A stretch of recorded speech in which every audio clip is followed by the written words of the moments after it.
da mucho gusto estar hoy aquí en un contexto muy distinto de las primeras veces que yo vine aquí con el buzón. Me ha tocado dar grandes batallas en este país. Orgullosamente me considero miembro del Movimiento Nacional en Defensa del Petróleo. Muchas veces estuvimos aquí en la Ciudad de México, fuimos a hacerle cerco a San Lázaro, al Senado, veníamos desde Querétaro con muchos compañeros.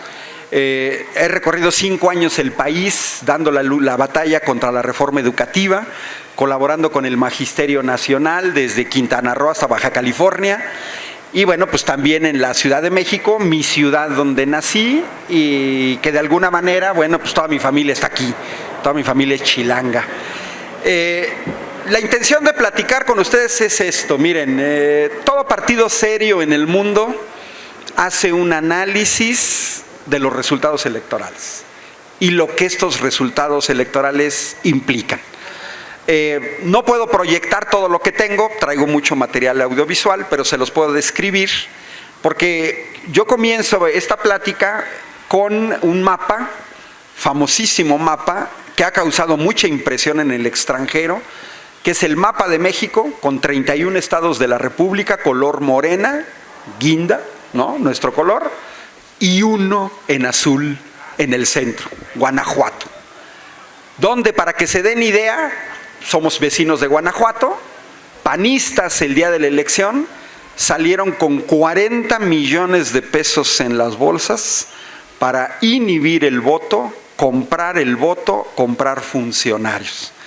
Nosotros el día de la elección en Querétaro denunciamos, está todo perfectamente circunstanciado, con notario, con abogados, fotografías, videos, una asquerosa compra de voto de los gobiernos panistas.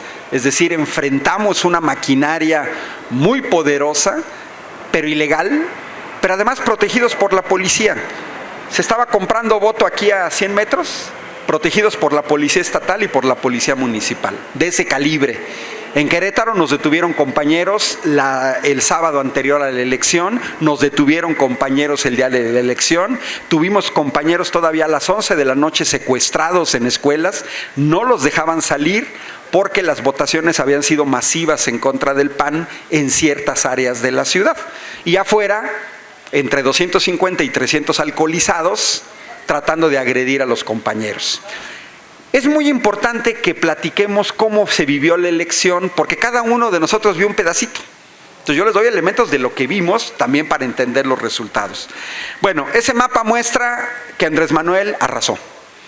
Ganó en 31 de 32 estados de la República, incluido Querétaro, donde nació Ricardo Anaya, y que el Comité Ejecutivo Nacional de Morena pronosticaba que no les íbamos a ganar en su tierra. Ricardo Anaya perdió por 60,000 votos en Querétaro. Andrés Manuel López Obrador ganó en esa situación. Y bueno, el mapa político del país ya cambió con una novedad. Andrés Manuel ganó todos los estados del norte, lo que nunca había sucedido. Aquí tengo el mapa de 2012, en donde prácticamente todo el centro y el norte, con fraude, hay que decirlo, de Peña Nieto, pero los únicos estados donde Andrés Manuel había ganado eran en el sur y en Quintana Roo. Esa es una novedad muy grande que tenemos que ver, ¿eh?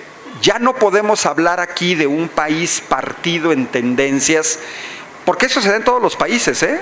Si ustedes van a ver los mapas electorales en Francia o en Inglaterra, hay regiones que le dan el triunfo a un presidente.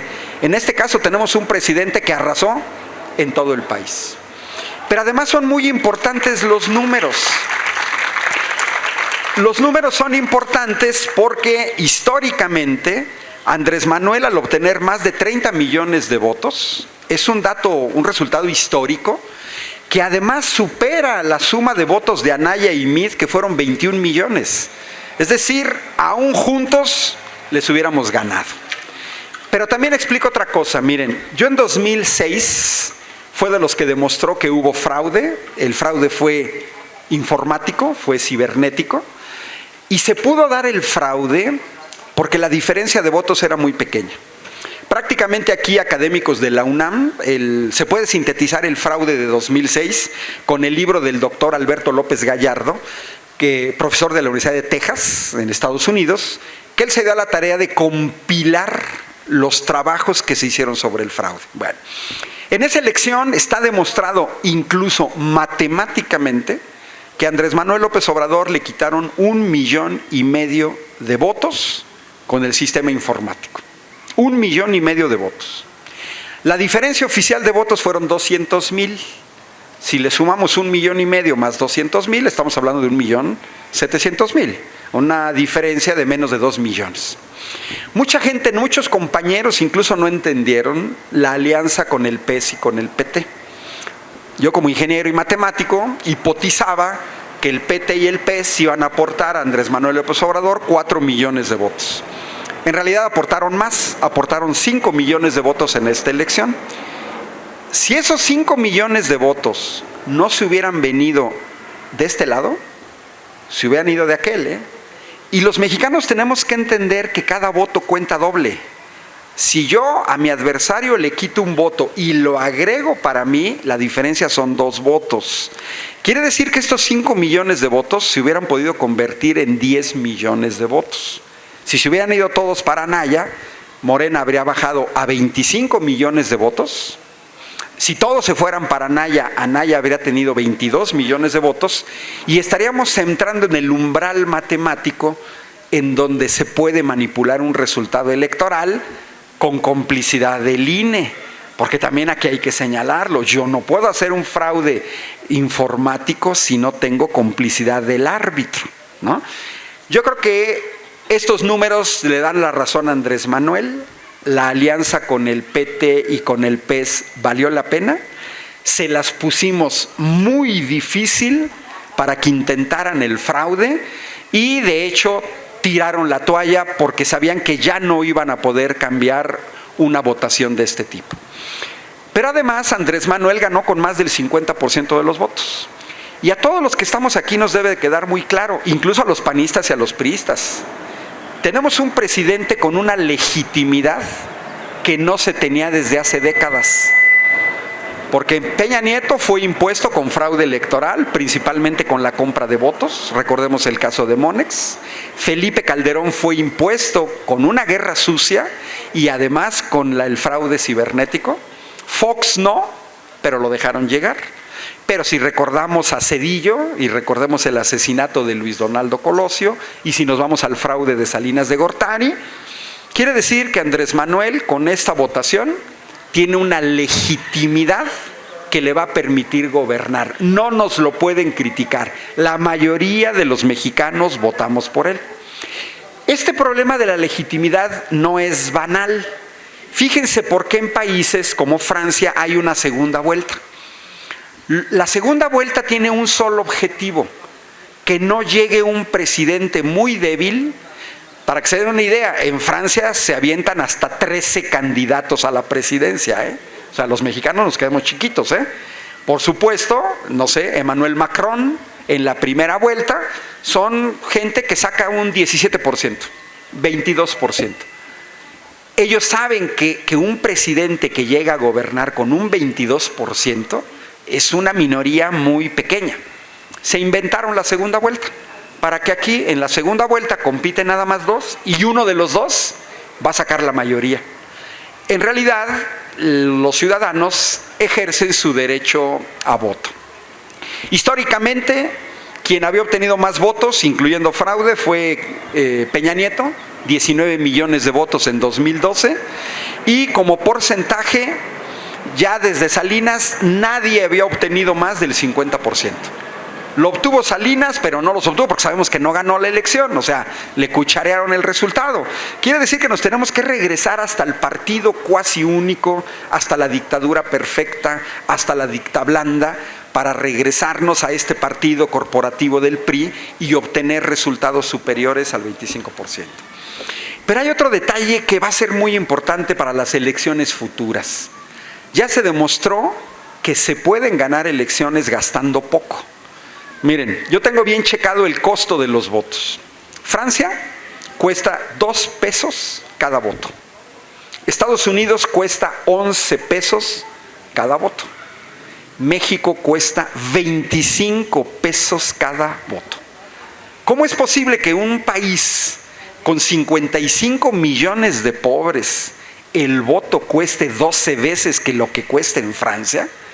Y la razón es muy sencilla. Yo trabajé 10 años en Europa. Me tocaron muchas elecciones, desde municipales hasta presidenciales, en varios países. Estuve presente, estuve en casilla, lo vi. Para un mexicano es muy diferente llegar a una casilla en México que llegar allá. Allá las casillas son austeras, es una mesa pequeña, hay 6 funcionarios, no hay representantes de partido, por una sencilla razón. La autoridad electoral es totalmente neutra y nadie se sueña de hacer un fraude electoral.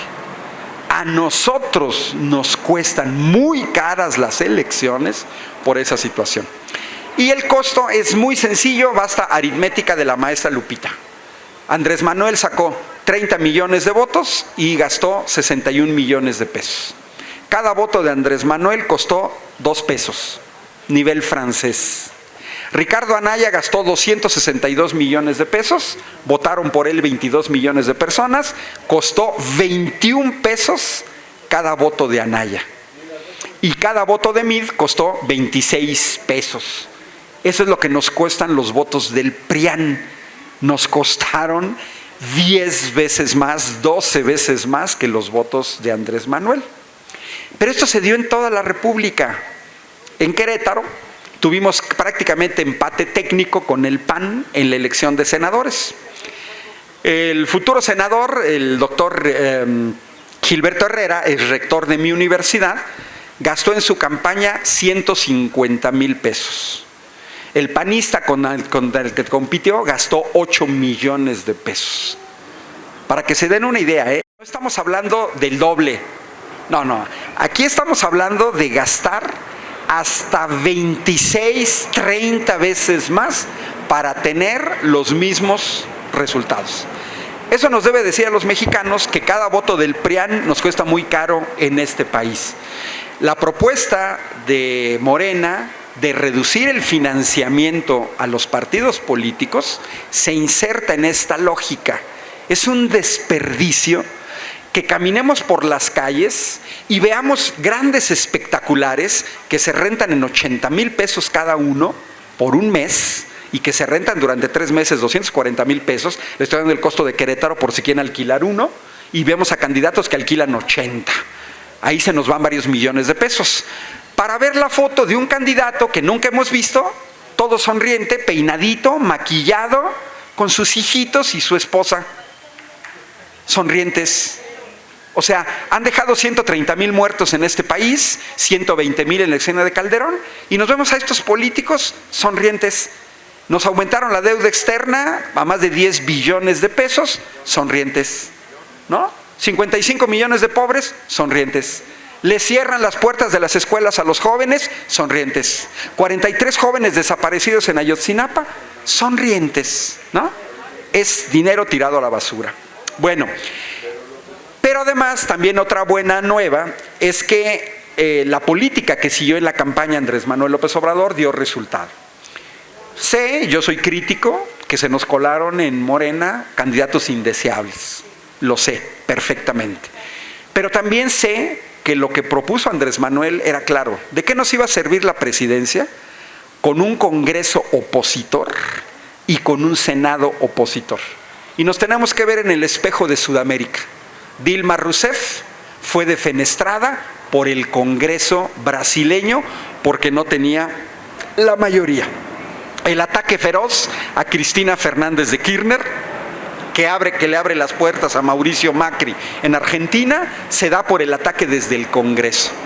Pues ahora PRI y PAN no lo van a poder hacer, porque en 25 estados de la República Morena ganó las 2 senadurías por mayoría, en 25.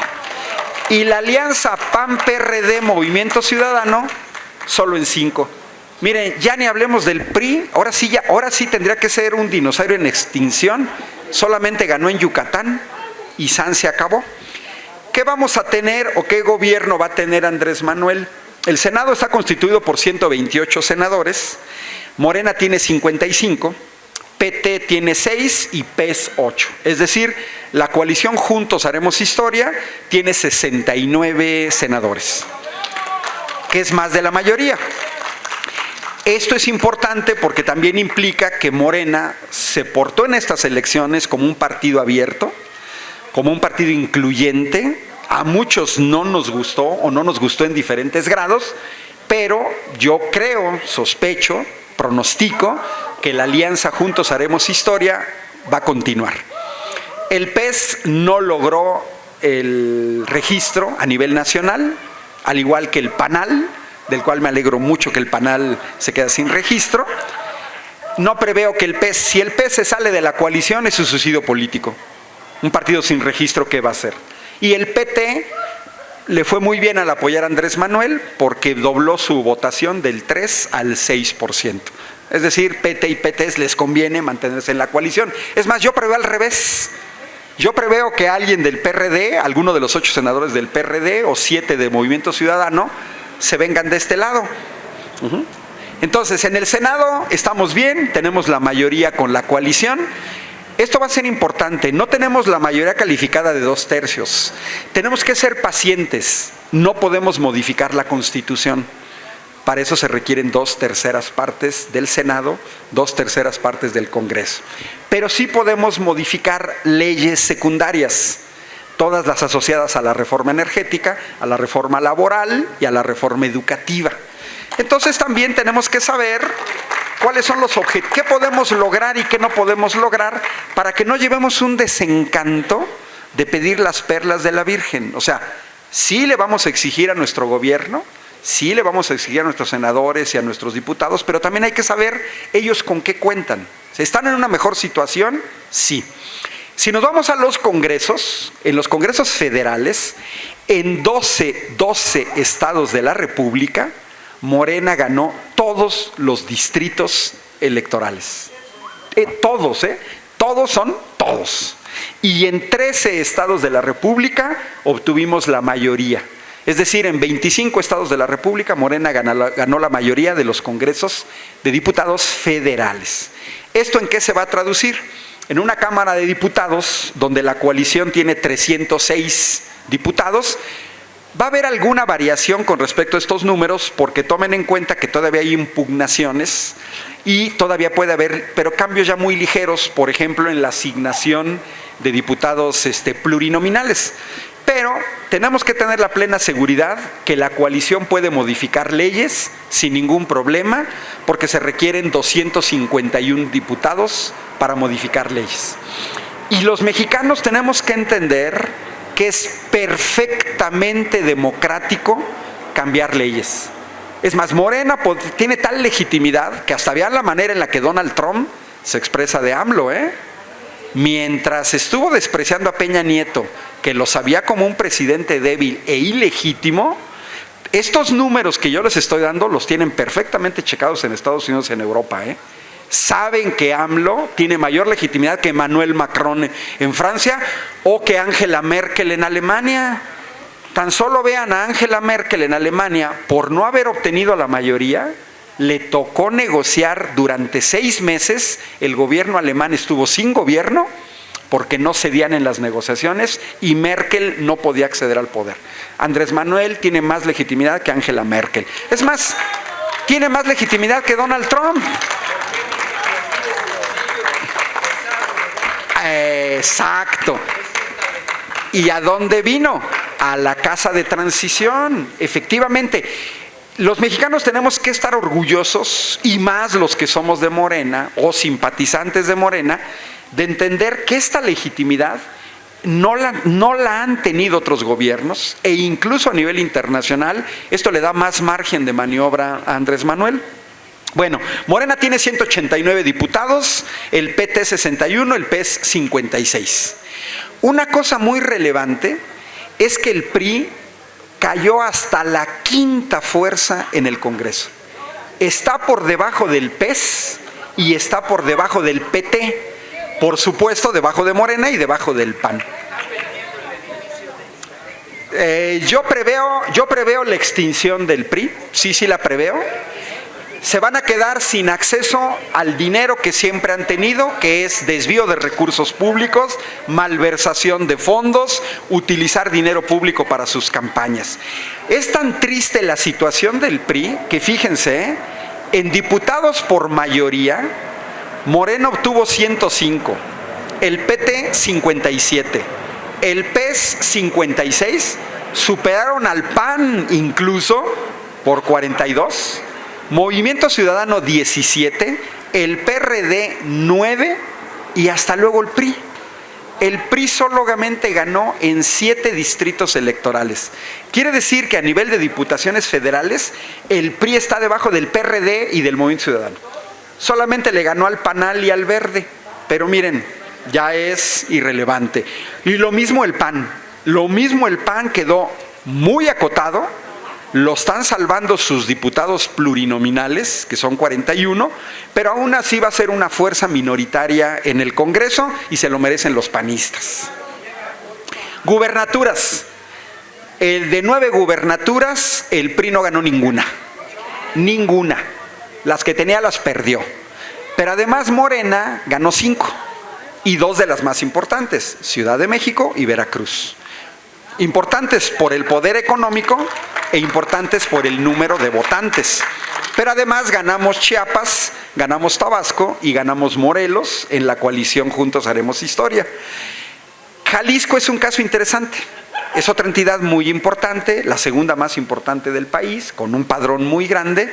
Pero vean el caso de Enrique Alfaro.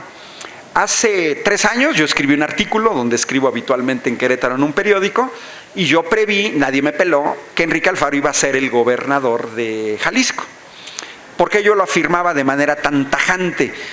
Este análisis que yo hago para Morena, los análisis internos, me mostraron que para ser presidente municipal de Guadalajara, Enrique Alfaro había arrasado toda la zona metropolitana de Guadalajara y todos los municipios conurbados donde se concentra la mayor parte de los electores. Yo vi esos resultados y dije, este va que vuela para la gubernatura. Y ya es gobernador. Pero fíjense, Enrique Alfaro le dijo al PAN y al PRD, yo no voy en coalición con ustedes, me voy a quemar. Si me ven con panistas o del PRD, gente no va a votar por mí. Y se desafanó. Bueno, pues ahora parece ser que Enrique Alfaro se va a desafanar hasta del Movimiento Ciudadano y yo casi estoy seguro que va a colaborar con Morena. Y tenemos el caso de Puebla. Miren, el caso de Puebla es idéntico al caso de la capital de Querétaro. En la capital de Querétaro ganó también Morena, pero nos hicieron fraude. Ahorita estamos impugnando en tribunales. Hay una diferencia de apenas 1,500 votos. En Querétaro, si los jueces hacen su trabajo, les vamos a ganar la capital de Querétaro.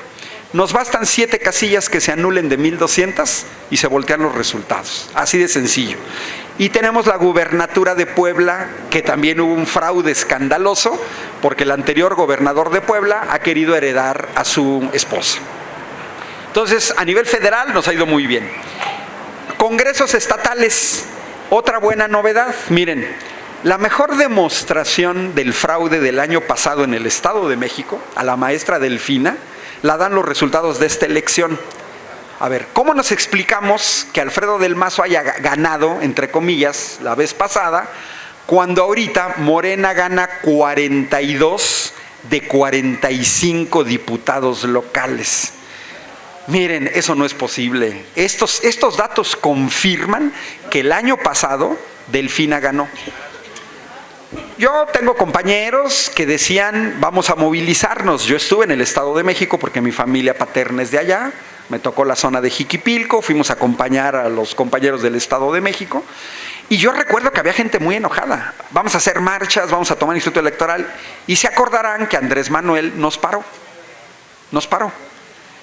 Él preveía que no se viniera otra campaña sucia de miren, Morena no respeta los resultados, son rijosos, quién sabe qué, porque también nos hicieron trampa en Veracruz, En Veracruz la vez pasada también Morena había ganado, Pero era una candidatura corta. Miren, lástima que no tengo un proyector, pero uno de los mejores regalos que me dieron ahorita, que fui a Jalapa, Es una foto que le tomaron con un telefoto a Miguel Ángel Yunes en Palacio de Gobierno. La foto es magnífica, se la mando a Antonio para que la circule en el grupo. Es padrísima. Es un Miguel Ángel Yunes con su celular y la mano aquí, cuando va viendo los resultados que ya Cuitláhuac había ganado. Entonces, en ese sentido, hay que tomar en cuenta, no les muestro el mapita, pero sí me voy a los resultados. Miren, en 2 estados, Morena se llevó el 100% de los diputados locales, que fue Tabasco, que no nos sorprende, y otra cosa que sí nos debe sorprender, Hidalgo. Recordemos que Hidalgo, Coahuila y Estado de México son los únicos 3 estados que no han tenido gobernadores no priistas. Ahora imagínense Hidalgo, un estado totalmente priista, de 18 diputados de mayoría, los 18 los gana Morena, el 100%.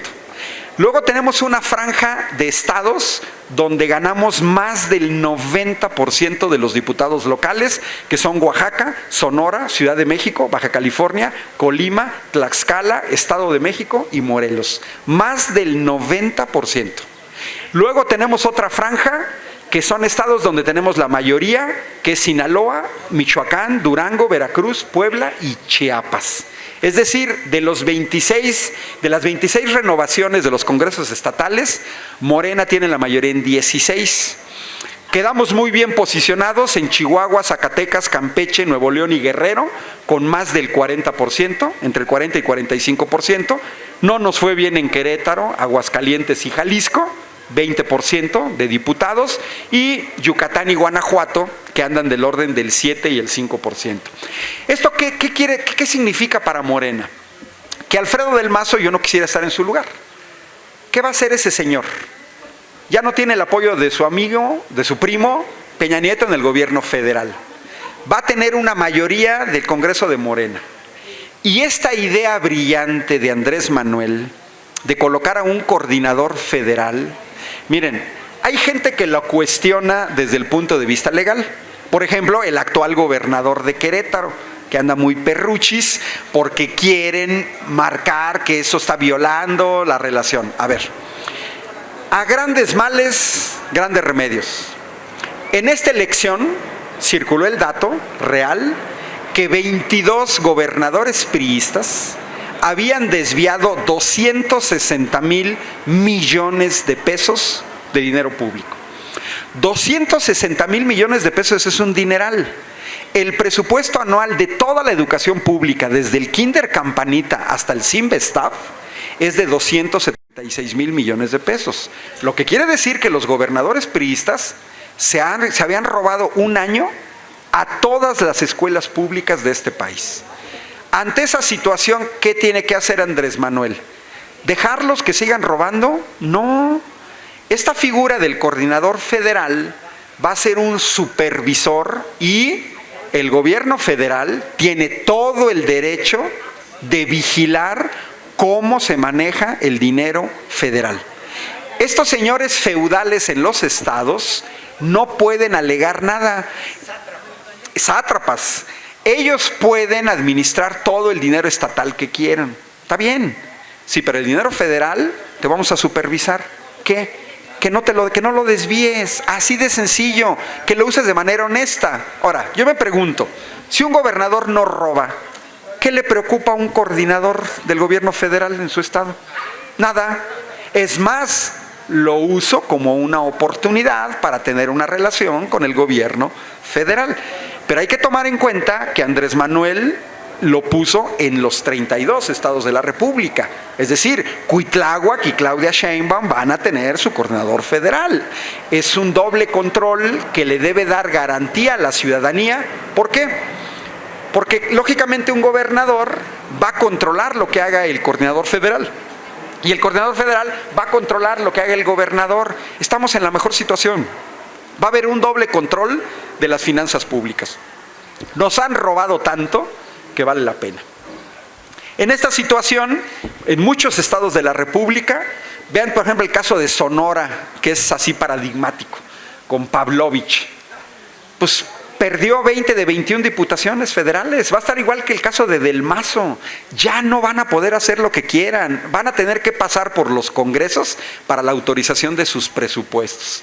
Se les acabó la minita de oro a estos señores. Se les acabó esta costumbre de andar robando dinero. No lo van a poder. Fideicomisos, pero vamos todo, cualquier infraestructura pública. Ahora sí van a estar vigilados. Bueno, en síntesis, nos llevamos 371 diputados locales de 570, es decir, el 65%. Morena es ya una fuerza nacional y es fuerte. Y estamos ya en todos los estados en mayor o menor medida. Lo sabe Trump y lo sabe Peña Nieto y lo saben los panistas y lo saben los priistas y se los tenemos que recordar. Ahora, ya pasó la elección. Consulta Mitofsky hizo un análisis entre el 3 y el 6 de julio sobre cómo nos sentíamos los mexicanos después de la elección. Exacto.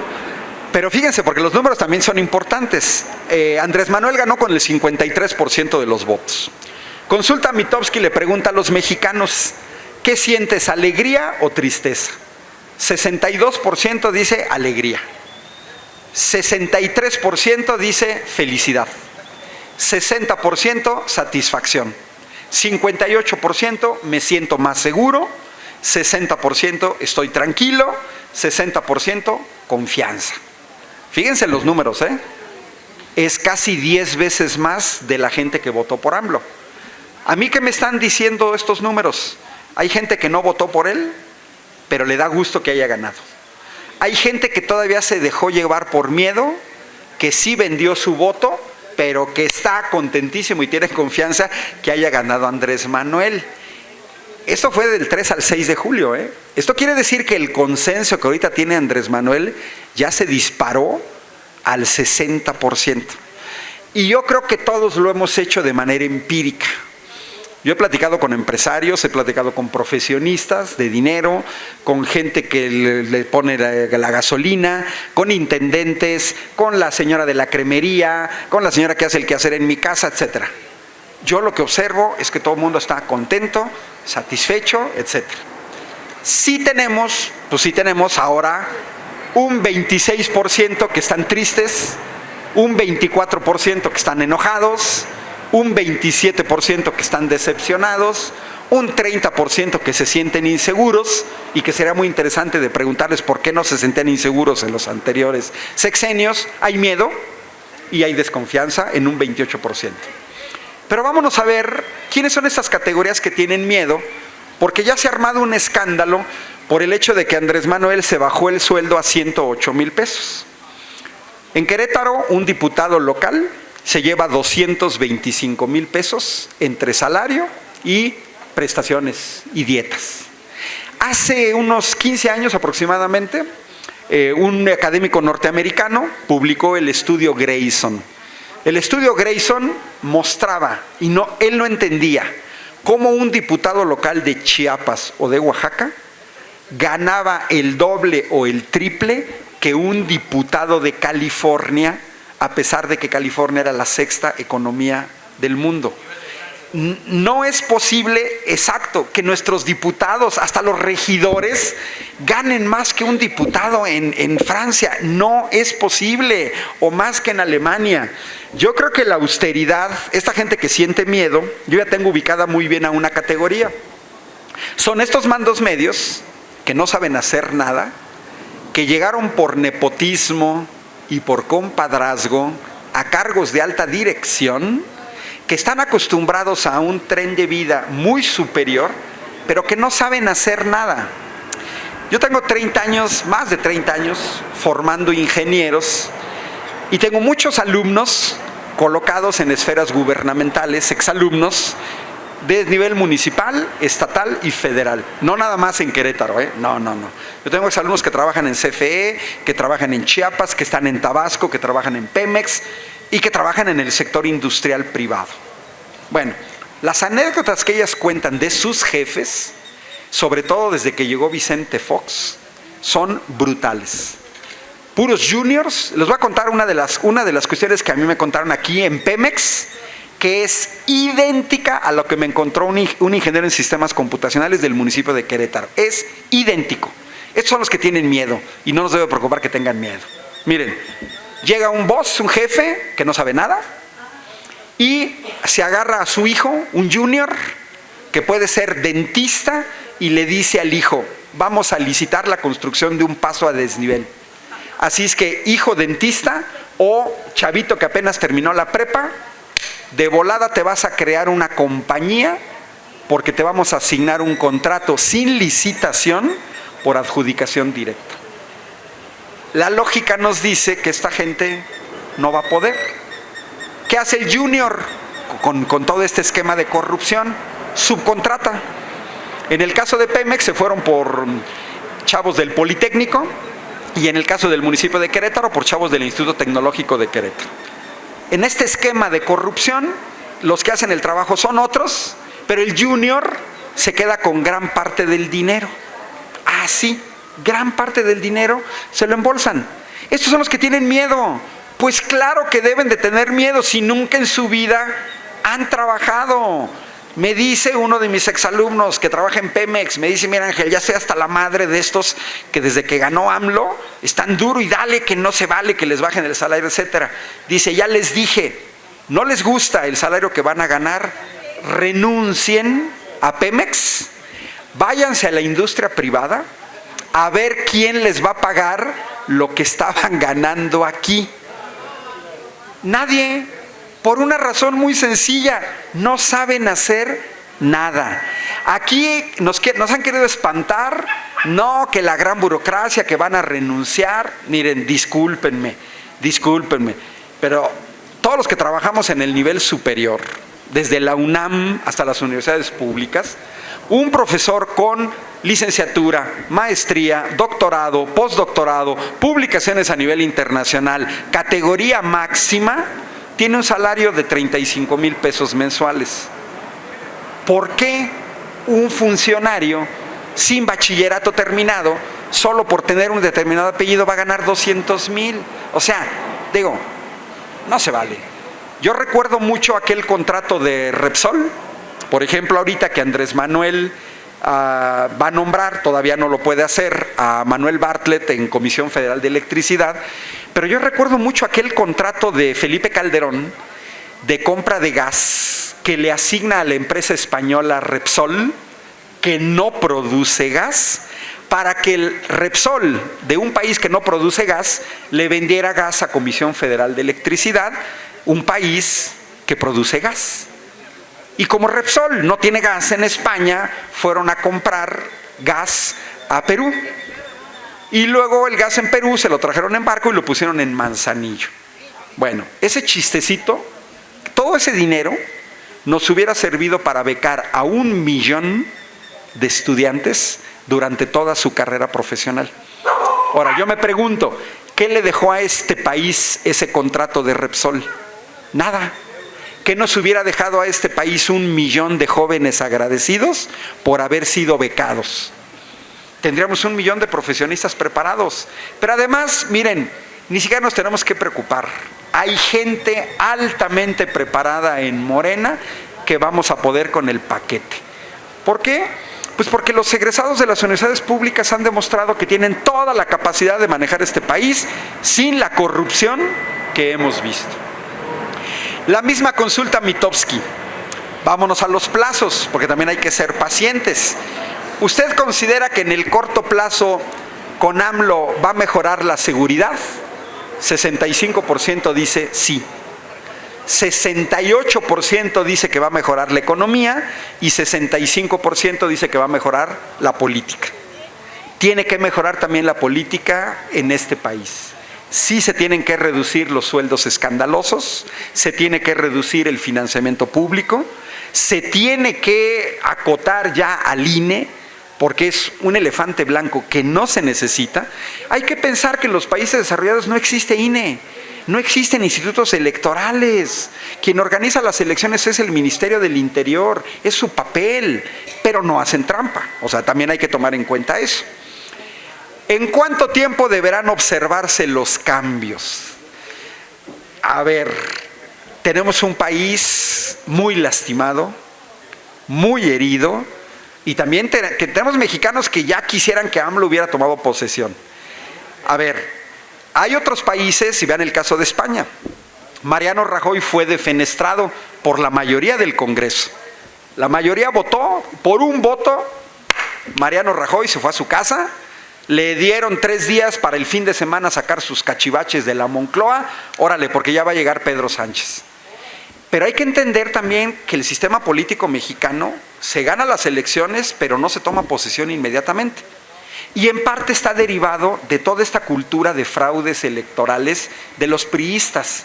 Porque todo esto de que el PREP y que el conteo distrital y que le impugna, todo se deriva de hacer trampa en las elecciones, ¿eh?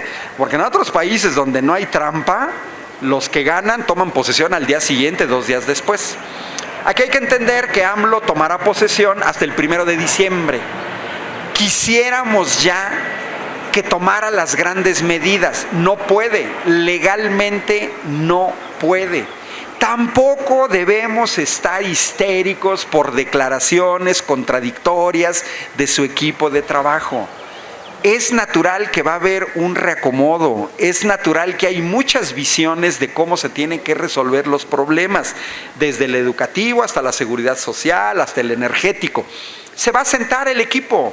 Precisamente estos 6 meses están sirviendo para ir concretando los equipos. Una vez que se van nombrando cabezas, que se van conformando los equipos, las propuestas ya se tienen. Miren, ayer me dio mucho gusto escuchar en la rueda de prensa de Andrés Manuel en su casa de transición, cuando presenta a Manuel Bartlett y a Romero para Pemex, pero que Rocío Nale señala y dice, es que ya tenemos los planes para la refinería, ya hasta el lugar donde 2 Bocas, Tabasco, 600,000 barriles. Yo aquí di una plática donde efectivamente estamos importando 435,000 millones de pesos anuales por estar importando gasolina. Y bueno, ya ahorita que toqué el tema de la gasolina, a ver, tenemos que ser pacientes con la gente y muy duros con los que son de mala leche. A veces hay que explicarles con palitos y bolitas. A ver, hay gente que quiere manejar lo de la refinación en términos de que es que las energías limpias. A ver, vamos a darles una clase.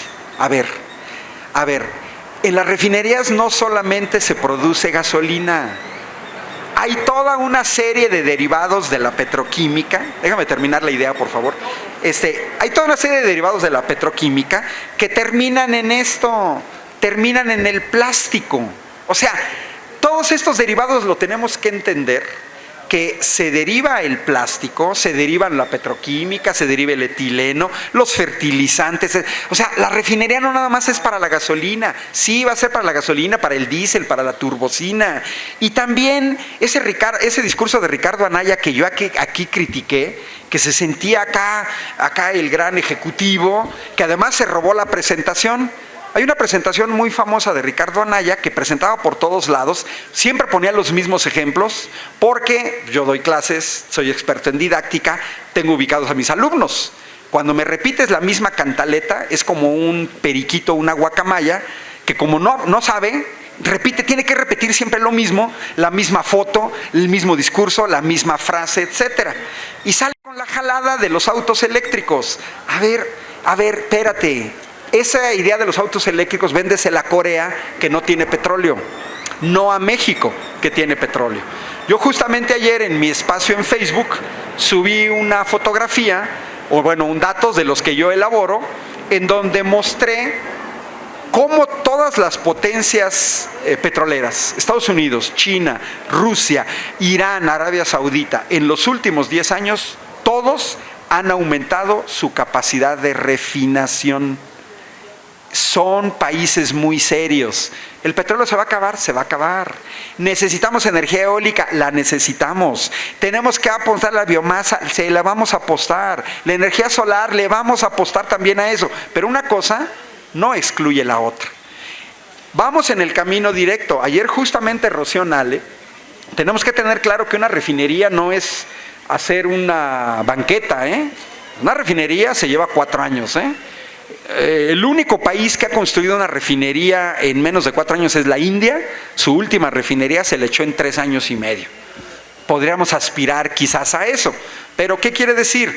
Que justamente, si va a tardar 4 años, Andrés Manuel anunció, se iniciarían los trabajos en 2019. Estaríamos pensando que hacia el 2023, una refinería con 600,000 barriles de refinación, con eso dejamos de importar gasolina, ¿eh? Estamos importando 400,000 barriles. Quiere decir que una refinería de 600,000, nos vamos a dejar de importar gasolina, van a poder bajar los precios, ahí sí casi de manera inmediata, y además vamos a tener un plus de finalmente hacer lo que hace un país serio, exportar derivados del petróleo, no petróleo. Pero también hay que entender que nos dejaron un desastre. Entonces tenemos un 14% de mexicanos que entre 1 y 3 meses ya quieren observar los cambios. Yo creo que los cambios ya los estamos viendo. Ya, con este anuncio, a ver, el anuncio ya de una refinería de 600,000 barriles, ya vamos en la dirección correcta. El anuncio de bajar los salarios escandalosos ya va en la dirección correcta. El quitar los financiamientos a los partidos políticos, reducirlos, ya vamos en la dirección correcta. Yo creo que este 14% de mexicanos, miren, todavía ni siquiera toma posesión Andrés Manuel y ya se están sintiendo los cambios. Por eso el miedo, por eso esa multa absurda a Morena de un fideicomiso que viene del INE, porque los del INE se quieren seguir sirviendo con la cuchara grande. Recordemos que el presupuesto que pedía el INE para su último edificio era de 1,000 millones de pesos, ¿eh? Es escandaloso un edificio de 1,000 millones de pesos, ¿eh? O sea, digo, señor, o sea, a ver, réntense una casa como todos y pónganse a trabajar ahí, ¿no? 20% de los mexicanos esperan cambios entre 3 y 6 meses y me parece más normal, 27% de mexicanos, una tercera parte, entre 6 meses y 1 año. Es decir, los mexicanos estamos impacientes, un 60%. Y si le agrego entre 1 y 2 años, estamos hablando que prácticamente el 80% de los mexicanos queremos ver cambios a más tardar en 2 años. Se van a dar, ¿eh? Sí se van a dar. Bueno. Entonces, ¿qué tenemos que hacer? A ver, miren, de nada nos sirve. El primer paso fue haber ganado el gobierno. Hay un mérito muy grande en Morena, ¿eh? Morena no hizo fraude electoral. Morena no compró votos. Morena no compró funcionarios. Es decir, si no hubiéramos enfrentado una maquinaria como enfrentamos en algunos estados, los resultados de Morena habrían sido todavía superiores. Pero tenemos que hacer las cosas bien. Yo noto en la población de México mucha expectativa, mucha esperanza en que las cosas se hagan bien. Si aquí hay gente de Morena, si se van a incorporar a tareas gubernamentales, a tareas de asesoría, a mantener la militancia en Morena, tenemos que ser muy serios. Creo que lo peor que le podemos hacer al pueblo de México es fallarles. No lo podemos hacer. El tamaño de la desilusión va a ser proporcional al tamaño de la esperanza. Y hay mucha esperanza en el pueblo de México. Pero yo tengo confianza de que el equipo que veo que se está formando alrededor de Andrés Manuel, que además es un equipo plural. Miren, yo he escuchado críticas muy fuertes a Alfonso Romo, a Tatiana Cloutier, sí. Pero yo quisiera que esas gentes me dijeran si ellos hubieran obtenido los resultados en el norte del país de esta gente que trabajó zonas mucho más hostiles. Una cosa es trabajar Tabasco, con AMLO como candidato a la presidencia, donde arrasó con el 80%. Otra cosa es la Ciudad de México, que desde el PRD viene así, pero créanme que otra cosa es la zona yunquista del Bajío, de Guanajuato y Querétaro, ¿no? Y otra cosa es todo el norte, ¿eh? Porque Marcelo Ebrard y a nosotros nos tocó de coordinador en Querétaro Ricardo Monreal, pero el trabajo que hicieron Tatiana Cloutier, Alfonso Romo, el que hizo Marcelo Ebrard, a ellos les tocó todo el norte de Baja California, Tamaulipas, ¿eh? Y ahí están los resultados. Morena arrasó en Sonora, arrasó en Sinaloa, Chihuahua casi, ¿no? Que ahí donde vamos ahí. Entonces, yo creo que tenemos que dar una oportunidad. ¿Qué tenemos que tener confianza? A ver, las personas que fueron elegidas, eso van a mantener en el cargo, estoy hablando de diputados, senadores, regidores, presidentes municipales, el tiempo que dure la elección. Pero las designaciones, esas se pueden cambiar en cualquier momento, ¿eh? Digo, quien ya conoce a Andrés Manuel y cómo gobernó la Ciudad de México, pues si no dan el ancho, y yo creo que Andrés Manuel aprendió la lección, porque también se tiene que ser responsable del círculo que va a estar manejando, pero que en cualquier momento, si no cumplen su chamba, pues la pueden perder. Yo veo buena perspectiva, hay que empezar a valorar a la gente, hay que empezar a... Morena incorporó ahorita muchos cuadros. Miren, hubo gente que se salió del PAN y del PRI a tiempo. ¿Qué quiere decir? Hace un año, por ejemplo, en Morena, Querétaro, pero creo en todo el país así, comenzaron a llegar gentes que se zafaron ya del PRI, del PAN, del PRD. Lo hicieron a tiempo, lo hicieron de manera pública, de alguna manera pagaron el precio al interior de sus partidos, etc. Bueno, ¿va a haber oportunistas? Sí. ¿Va a haber arribistas? Sí. ¿Nos va a llegar gente maleada? Claro que sí. Ustedes lo pueden ver aquí en la Ciudad de México, las agresiones, Mauricio Toledo, que estuvieron con Morena. Varios vimos los videos de gente agredida en este parque. Yo desde Querétaro vi cuando llegó el grupo de venezolanos a hostigar un evento de mexicanos en México.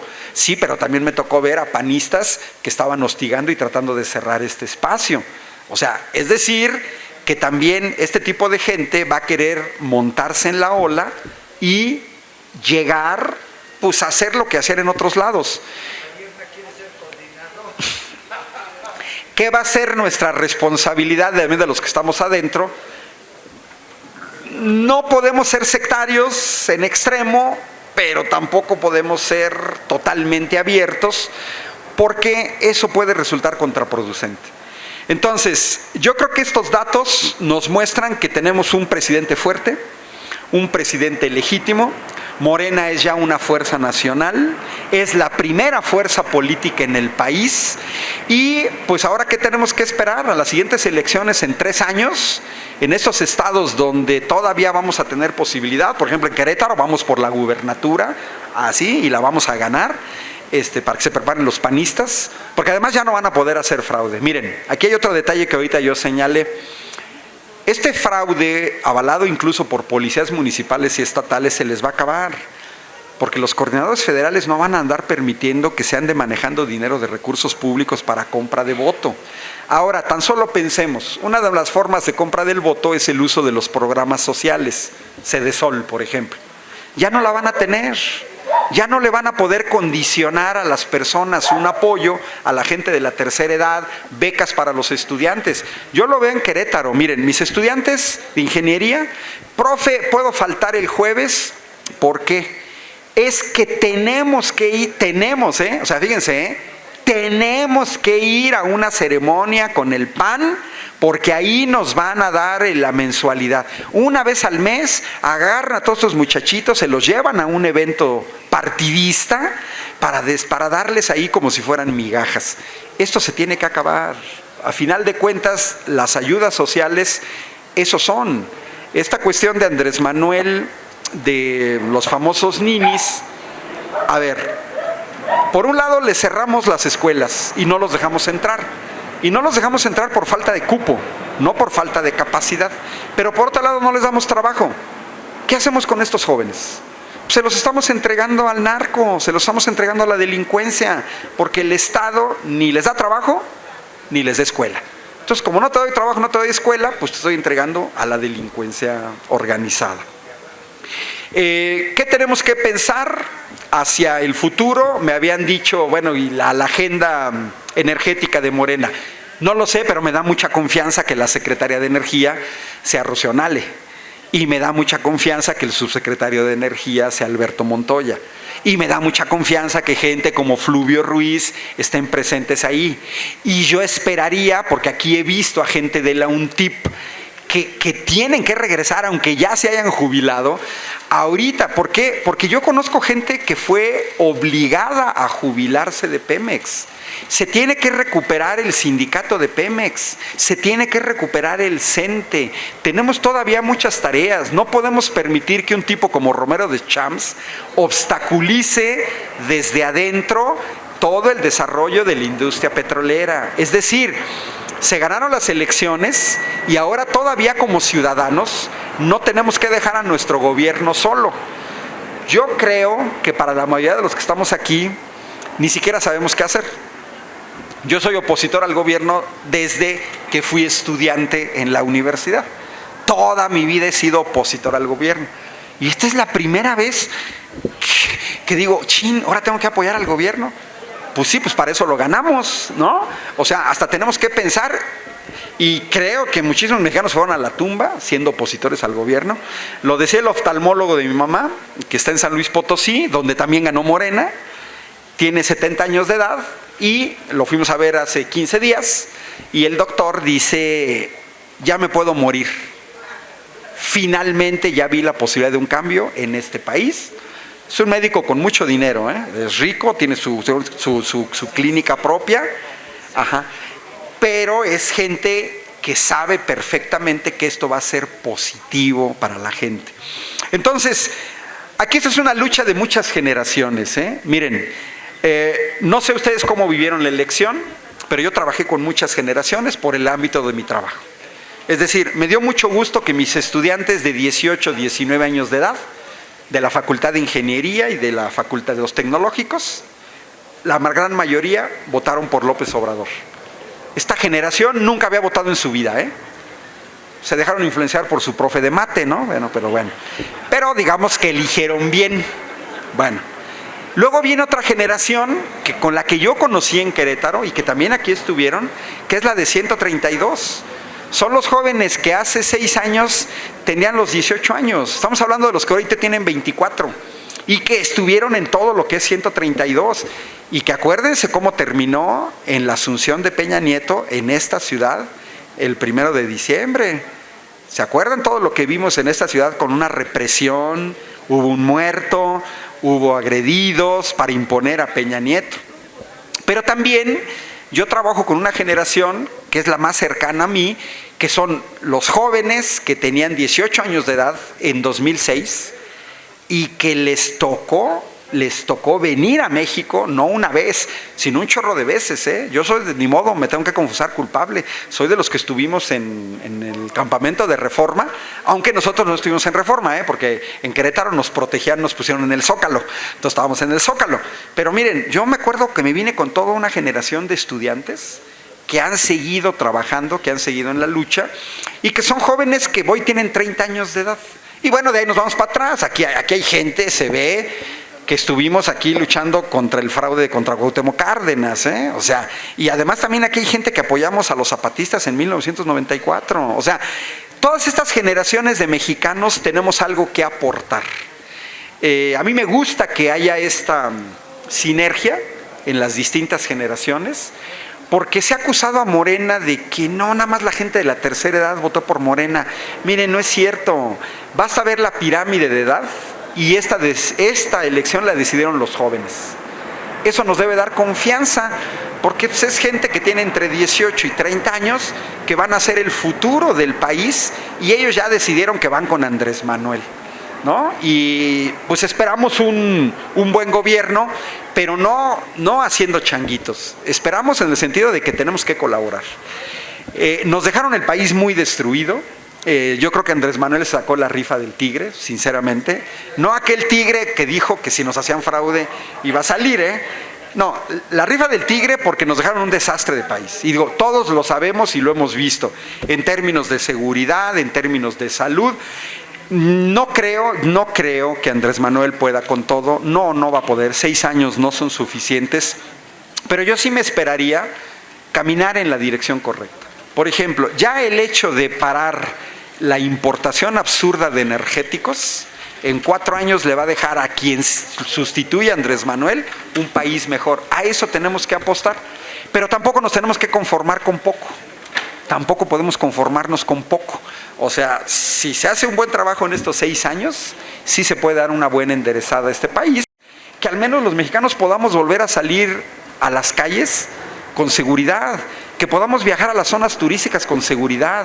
Es muy triste en este país que uno ya no puede ir a Pátzcuaro, Michoacán, o que ya no puede ir a Guerrero, porque no sabemos si nos van a asaltar o nos van a asesinar. O bueno, aquí los chilangos, ¿a dónde se iban? Se iban aquí a la Laguna de Zempoala, a Morelos, o sea, a Cuernavaca, o sea, y ahora sí viajar en la noche en las carreteras en México da temor, ¿no?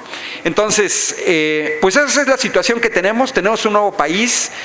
Tenemos mucha oportunidad y los datos duros nos dicen: Morena, primera fuerza política nacional, tenemos un presidente legítimo, un gobierno con fuerza. Y yo regreso a esto de las leyes, porque se va a venir una batalla. Miren, ya están diciendo que no se puede modificar la reforma educativa, que la energética, que quién sabe qué. No, a ver.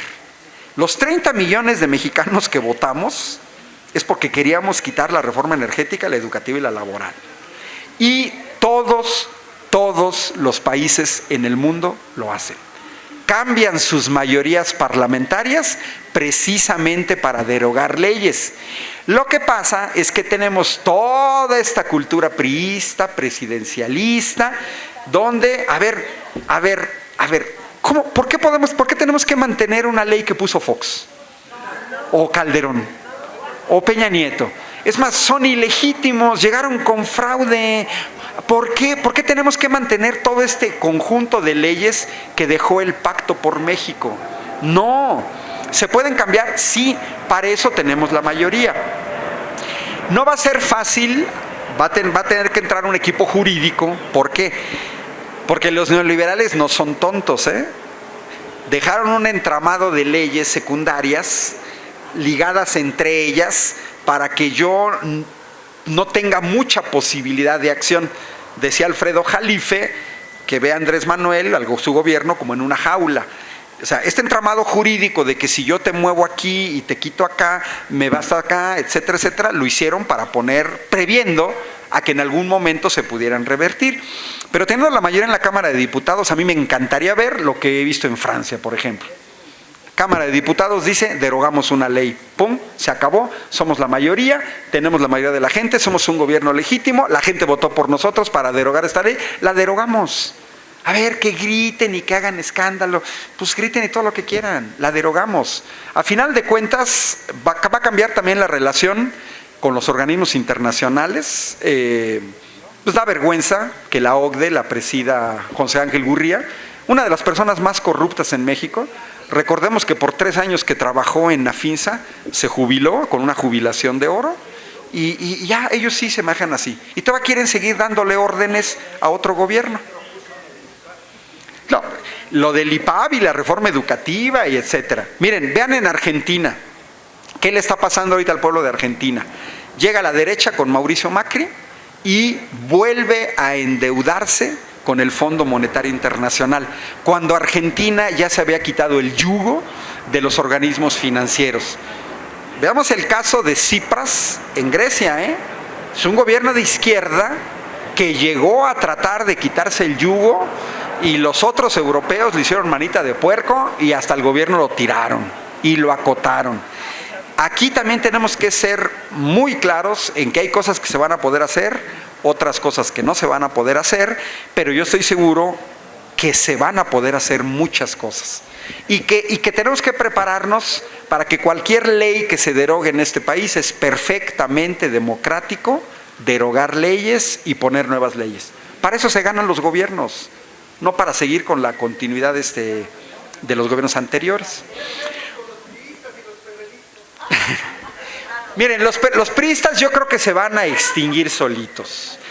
Quedaron súper acotados, sin acceso a fondos federales, muy acotados en los estados, y la votación de Meade nos exhibe que afortunadamente el pueblo de México ya le dijo al PRI bye bye.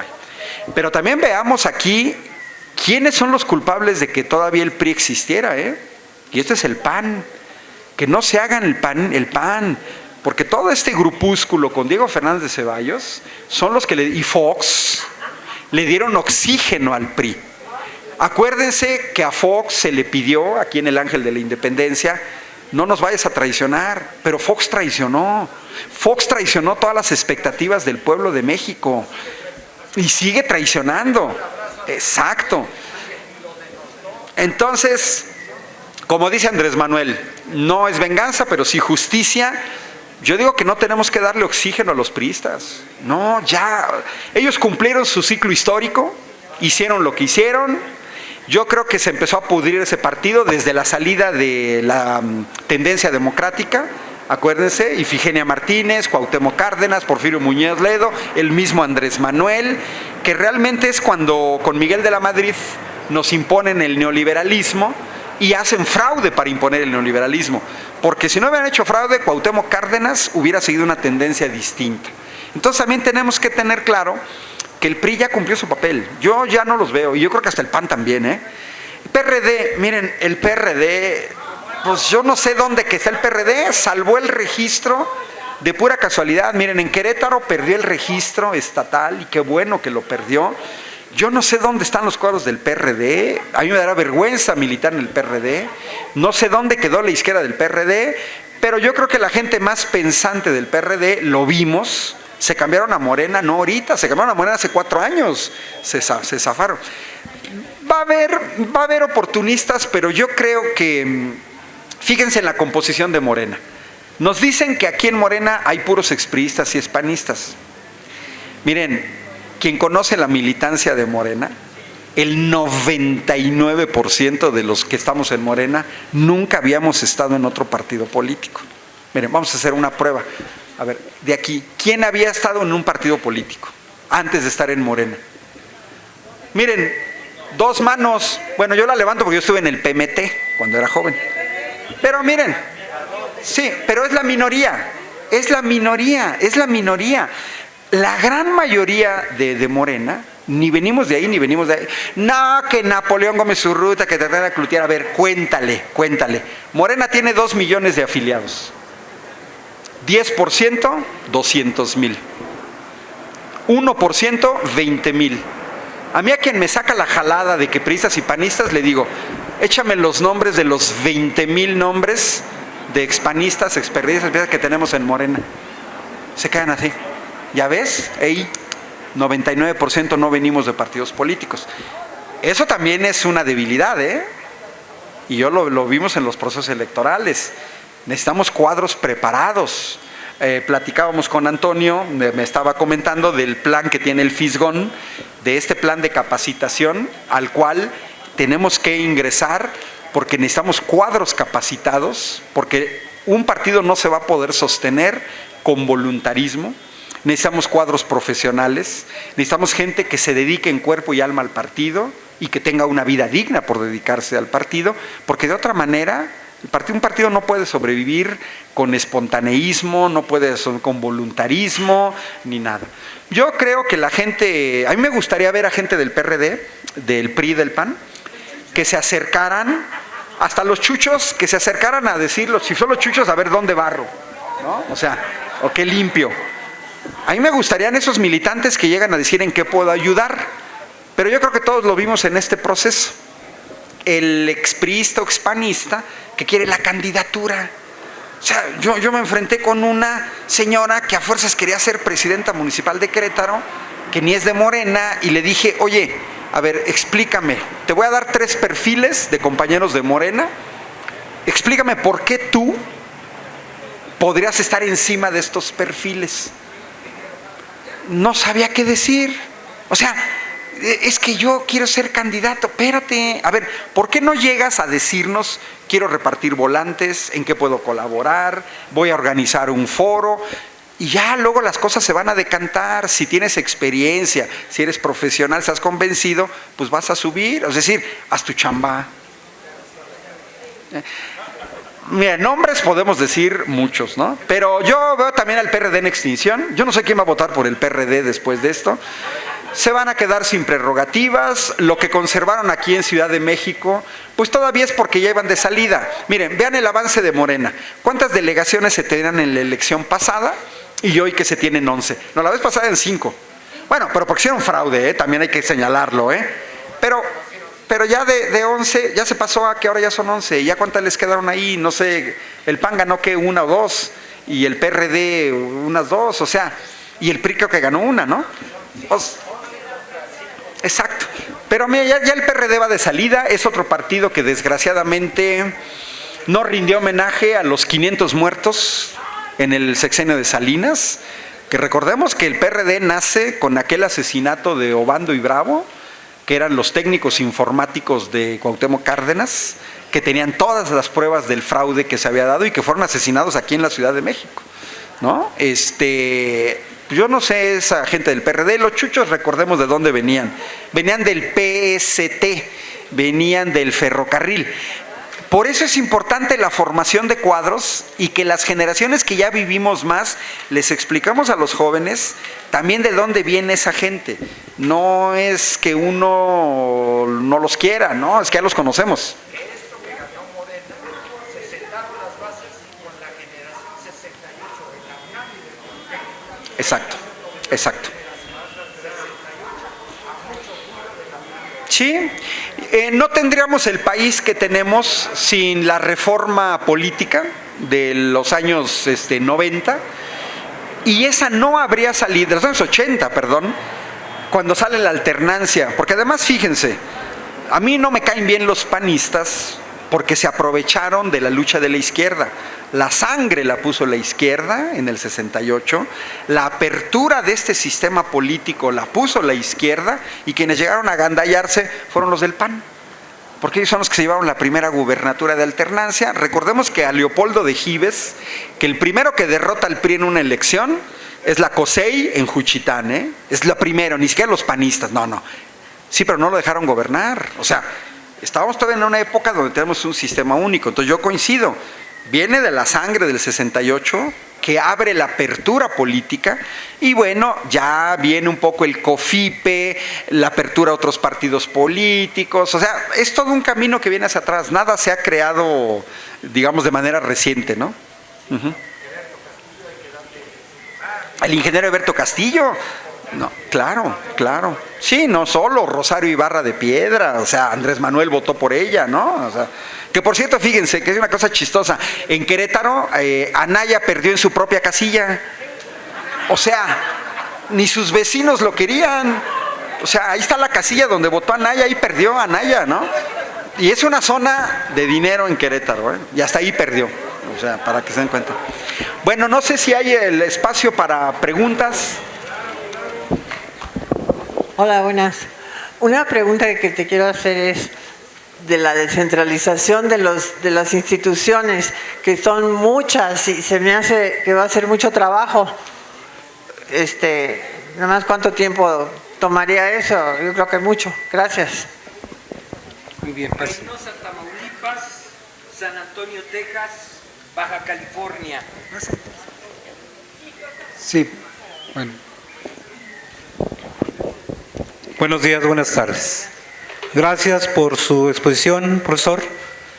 Es usted un excelente exponente. Bien.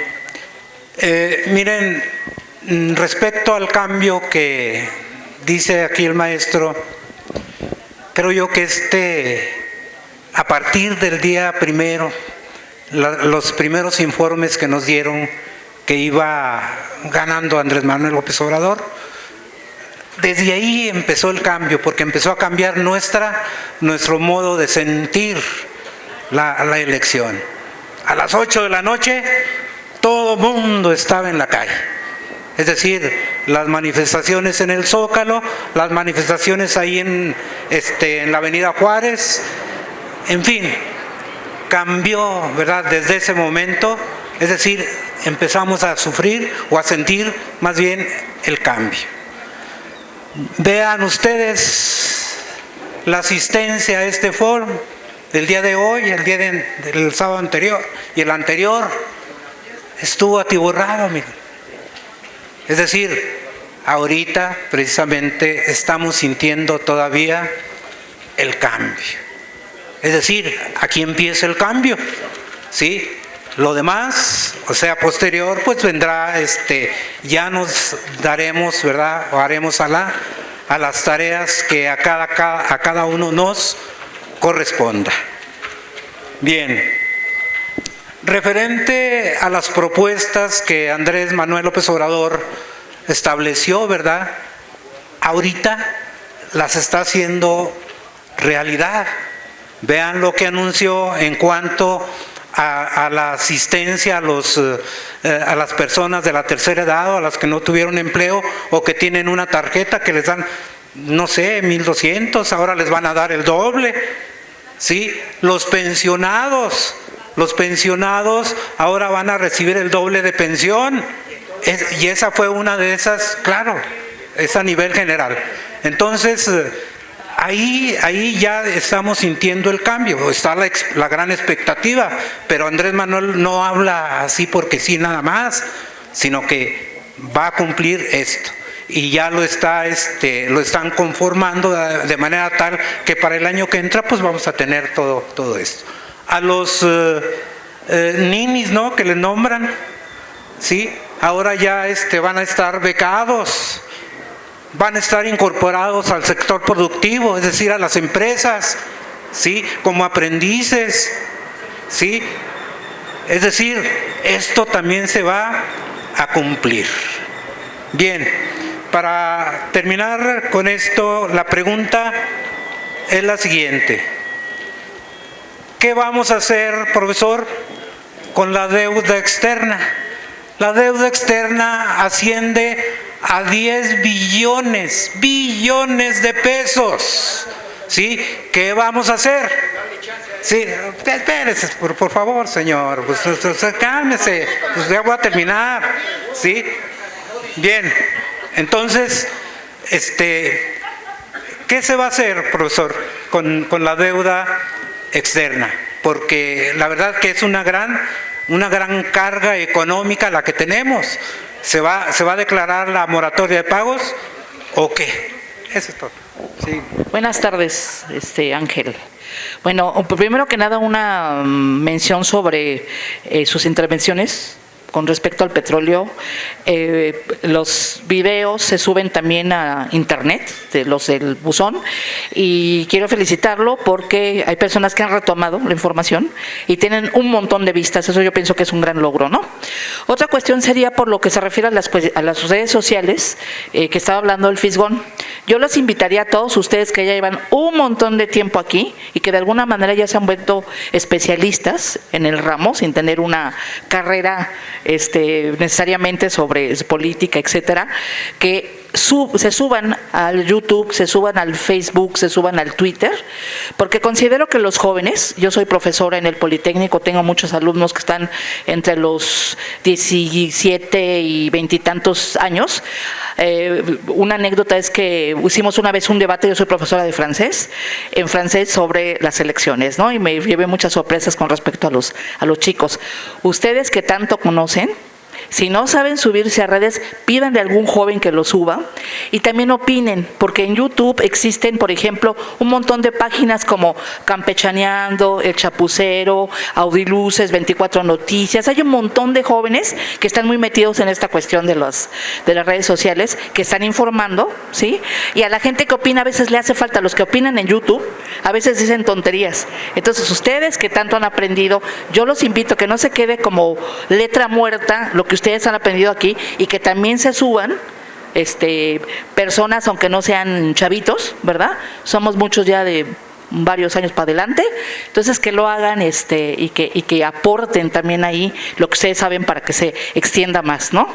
Y yo estoy de acuerdo, alguien decía por ahí que él también coopere en el gobierno de López Obrador. Yo estoy totalmente de acuerdo, porque él es una persona, usted es una persona especializada.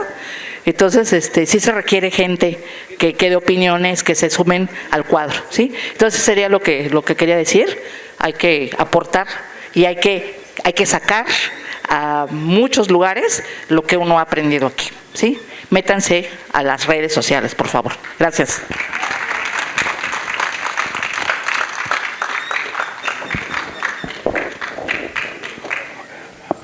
Muchas gracias, maestro. Amigos, todos presenciamos la insurgencia política ciudadana del día 1 de julio. Nos ha explicado el maestro en la conferencia con datos concretos y porcentajes. Y nos explica que habrá respuestas inmediatas, mediatas y algunas serán más lejanas. Pero de aquí al 1 de diciembre hay un largo y desesperante lapso, tiempo. Y a la insurgencia que surgió del 1 de julio habrá que darle alguna respuesta. Y la pregunta que yo le quisiera hacer, maestro,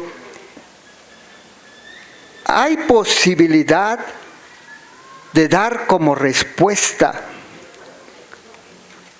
a esa inquietud que surgió o que se materializó el día 1 de julio? Una información de lo que nos han hecho. López Obrador dice, yo no quiero venganza, pero sí debe haber justicia. Y la justicia empieza por saber lo que nos han hecho, pero así como con datos concretos que se puedan convertir en acusaciones legales. Nosotros, muchos de nosotros, sí queremos venganza. Nos han hecho muchas, nos deben muchas. Y lo menos que puede haber es que se meta a la cárcel a uno que otro de esos que han abusado del poder, que han abusado de la situación privilegiada en que se han puesto ellos mismos, para que paguen, para que se haga justicia. ¿Desde cuándo puede hacerse esto, maestro? Esa sería mi pregunta. Muchas gracias por la respuesta. Permíteme. Un saludo del colectivo Reynosa, Tamaulipas, sí, al Buzón Ciudadano. Gracias, Toño. Una excelente presentación, maestro. Muchas felicidades. Muy clara. Yo más quiero hacer pues como dice Toño, una reflexión. ¿Cómo se llama? El Instituto Mexicano del Petróleo y muchos jubilados es una fuerza potencial, una fuerza latente para la recomposición de la industria petrolera. Si bien se pretende hacer ahorita refinerías, las refinerías que están ya instaladas pueden aumentar la producción con un cierto mantenimiento rápido. Para eso sí, hay muchos jubilados, a veces forzosamente, que son una capacidad grande la que tiene Pemex con esa gente. Es gente muy preparada, que no sé, tal vez algunos han hasta de guachicoleros, pero saben el tema del petróleo. La cosa, por ejemplo, en un complejo como el de Morelos o Cangrejera en el sureste, ¿cuánto esfuerzo para hacer una refinería, proyecto, compras, supervisión, la misma mano de obra, mantenimiento? Se hace el complejo Morelos, se hace Cangrejera, y los capitalistas llegan y la compran por unas monedas nada más. Todo el esfuerzo de todos nosotros, todo el pueblo, toda la técnica. ¿Cuántos ingenieros de la Universidad del Politécnico trabajaron ahí en Pemex? y los capitalistas no les gusta construir, les gusta comprar y comprar barato. Ya esto es amoníaco de sureste también y complejo Morelos, todo, o sea, lo compran. Esa es una reflexión nada más. Finalizo con esto. Ahorita, como dice el maestro, hay gente que, cuidado con ella, pueden ser chuecos que están dentro de nosotros que somos de Morena. Pero veamos esto como un organismo vivo que somos que es Morena, que se nutre, se alimenta, crece, pero también defeca, también tiene detritus, y esos son esas gentes que debemos, a veces salen naturalmente, a veces tenemos que expulsarlas. Excelente, maestro, muchas gracias.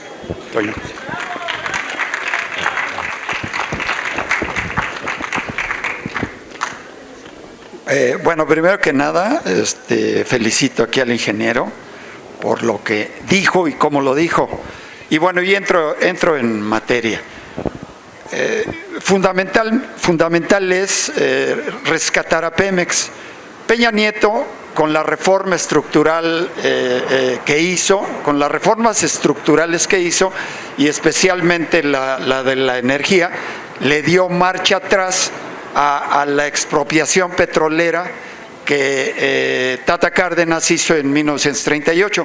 Tenemos que recuperar Pemex, tenemos que recuperarlo. Lo que dijo aquí el anterior ponente, el Instituto Mexicano del Petróleo, qué bueno que ya se le está dando nuevamente vida, porque ese instituto se creó con la reforma de 1938. Las compañías extranjeras creyeron que íbamos a seguir teniendo que depender de ellos y craso error. Se creó el IMP y ahorita se volvió a recrear el IMP, y eso es sumamente importante.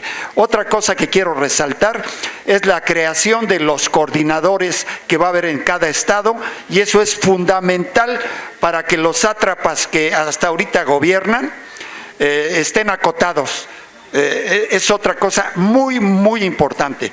Y finalmente, yo considero que AMLO es tan inteligente y es tan sensible que tiene a este señor como paradigma para gobernar y parecérsele a él, y ese es un ejemplo para el mundo. Gobernar un país en la forma en que gobernó Mujica en Uruguay. Eso es sumamente importante y ojalá que AMLO lo tenga en mente. Gracias por lo que se dijo y por lo que oí. Muy amable. Eso es todo. Compañero. Gracias. Buenas tardes a todos y aquí presentes y más allá las benditas redes sociales, como diría AMLO. Maestro Valderas,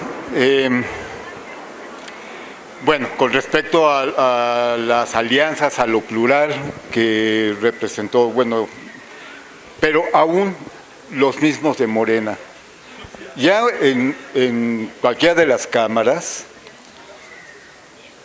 hemos visto que a la hora de la votación, aún estando en un partido, pues si tienen línea o no tienen línea, pues votan en conciencia, se supone, y votan por lo que consideran. Entonces, mi pregunta sería, con respecto a este tema, ¿qué posibilidad o qué escenarios se podrían presentar en el Congreso en cuanto a la conciencia del voto de Morena, que no vaya en el mismo sentido en el que pues entendemos se esperaría, ¿no? Bueno, otra cuestión es con respecto a los sueldos. Bueno, el artículo 127 constitucional en su fracción tercera dice que nadie puede ganar más que el presidente de la República, pero mi pregunta es si el presidente de la República es el superior jerárquico, digamos, de los otros poderes como el judicial o el legislativo, y de los órganos descentralizados o desconcentrados que se llaman. Por otro lado, quiero preguntarle, porque sí, efectivamente se hizo una gran expectativa y pues más de 30 millones de personas que emitimos nuestro sufragio por este cambio, en gran medida pues creo que es un rechazo a las políticas neoliberales. Y pues yo me preguntaría y le pregunto si no es una incongruencia impulsar las zonas económicas especiales, que son pues políticas neoliberales. Si se revisa la experiencia en países como China, Singapur, y no muy lejos, aquí Honduras, ¿no? Que al término de la vida de las zonas económicas especiales, ¿cómo quedan esos lugares? Si no son también instrumentos de despojo que tiene el neoliberalismo, y de alguna forma pues el próximo gobierno ha anunciado la implementación de estas zonas económicas especiales. Por último, quisiera preguntarle con respecto a la reforma energética y a la cuestión de energía. Habló brevemente acerca de la agenda energética o la agenda de la Secretaría de Energía. En su concepto, ¿cuáles son estos? En su concepto, ¿cuáles son pues los puntos de la agenda de energía que se deben de tratar? Y la alta expectativa que se levantó con respecto de echar atrás o revertir la reforma energética, bueno, nos aclara que pues será en las leyes secundarias, no se tiene la mayoría absoluta como para hacer un cambio constitucional, pero entonces pues yo tengo esta preocupación. ¿Qué tanto en todas las subastas de nuestros campos y nuestra riqueza petrolera vamos a recuperar? ¿Qué tanto ya no vamos a recuperar o qué se requiere para recuperar esto que se ha subastado? Y bueno, pues eso es todo. Muchas gracias por su atención. Gracias a todos.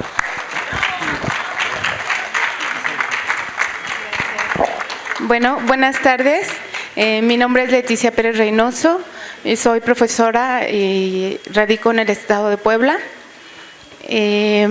Yo felicito al maestro, lo sigo mucho en las redes sociales, veo sus videos, siempre se me ha hecho algo importante el tener ese tipo de comunicación, de información, y que debería de ser de gran relevancia para los jóvenes el uso de esta información en las redes sociales.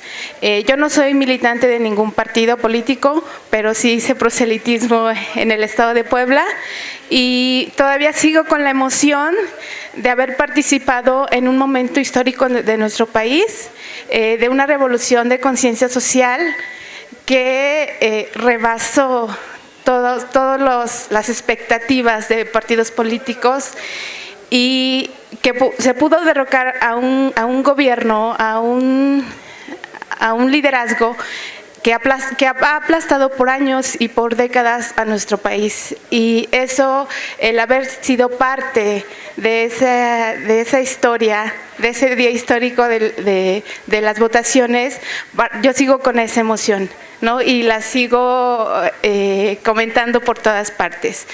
Y bueno, mi pregunta es sobre el caso del estado de Puebla. ¿Todavía existe la esperanza o la posibilidad de que pueda cambiar pues el resultado, el fraude que hubo en el estado de Puebla? Y bueno, ya nos comentó sobre las reformas y yo bueno, siempre he comentado sobre la reforma educativa porque como docente nos afecta en gran medida y espero que pueda darse esos cambios. Otra cosa es reconocer que hoy pueda haber detrás del gobierno o del presidente virtual Andrés Manuel, gente especialista, investigadores, gente capacitada que pueda tratar de dirigir este país, porque eso es lo que se necesita. Gente que tenga conocimiento sobre esa área en la que va a trabajar o en la que van a dirigir, y para que tenga los frutos o el camino correcto que como mexicanos deseamos. Bueno, pues muchas gracias. Gracias, buenas tardes. Yo soy maestra de un CETIS en Querétaro. Vine a acompañar al ingeniero a su conferencia. Soy maestra desde hace 23 años y soy, ahora sí, víctima de la reforma educativa por defender alumnos y defender los derechos de los alumnos y de los propios maestros. Fui mandada a la evaluación ahora el año pasado. No la hice, obviamente, no la hice. Y se dieron las condiciones para no hacerla. Aquí mi pregunta para el ingeniero es, ¿qué más seguimos haciendo los maestros en activo?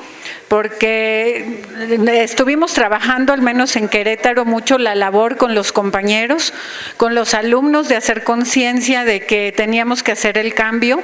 Y yo lo estoy haciendo porque tengo hijos de edad adolescentes y que no quiero dejarles un país que no se merezcan. Tenemos todo en México y creo que no podemos desperdiciar esta oportunidad histórica, que yo la veo así. Lo que nuestros abuelos hicieron por dejarnos y que yo viví durante todo este tiempo como ganancia de lo que ellos lograron, no estoy dispuesta a perderlo. Por eso anduvimos en esta lucha, por eso hemos trabajado en conjunto con el ingeniero en Querétaro. Y bueno, la pregunta es, ¿qué más hacemos desde nuestra trinchera, aparte de convencer a alumnos y seguirles diciendo que se vale hablar y que se vale decir las cosas? Y que yo felicito a la gente que mantiene estos foros, porque no es fácil mantenerlos. A nosotros nos costaba abrir los espacios en los municipios para que la gente escuchara. Igual teníamos gente que nos gritaba desde allá de lo oculto, ¿no? Que nos calláramos y muchas cosas que vivimos, pero al final se aprende de todo esto. Entonces, la pregunta en concreto es, ¿qué más hacemos desde nuestra trinchera? Los invito a seguir con esto. Qué padre que haya mucha gente en estos proyectos, y trataremos de copiar esto en Querétaro, se los prometo.